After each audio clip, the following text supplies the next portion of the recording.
Hey everyone, thank you. This is Charisma doing another video looking at God's Word a second time. And today I would like to start something new by doing a mini series concentrating on the book of Exodus. And I hope throughout it that you are encouraged and that you are emboldened by God's Word, because it is strengthened when you go in His Word. So, a few things happen in the book of Exodus. We know that Joseph, who had brought the people of Israel to Egypt, has died, and there's a new king there. So verse 8 will start. Now there rose a king over Egypt who did not know Joseph. And what is there to see in that verse, you ask? It's a good question. Few things. Number one, as I read it off my paper, is one. Had the king knew who Joseph was, he would not have taken the action he did against the people of Israel. And what are the actions, you wonder? He enslaved the people of Israel.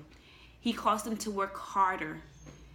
He was afraid of them, so he enslaves them. And all that is because the text said he did not know Joseph. Number two, this also, meanwhile, Joseph was alive. He also served as protector over the people of Israel. As long as Joseph was alive, Israel was protected. They was respected by the king because Joseph had found favor with the king. So that's number one. Number three. Had the new king knew Joseph, he would have also known the living God who Joseph served. Now, mind you, all that Joseph was and was to the people of Israel is by God's power. So you could not separate Joseph from God, for the two would merge into one. So you notice then that the text speaks of the king not knowing Joseph. But it does not mention that the king did not know God. But we could infer that he did not know God, because had he known God, he would have known the God that Joseph served. And he would have known that the protection that Joseph provided the people of Israel ultimately spent from God himself. So the text said he did not know Joseph. And he does not know God neither. For Israel, besides, were God's people. So I make this point, and it will be brief.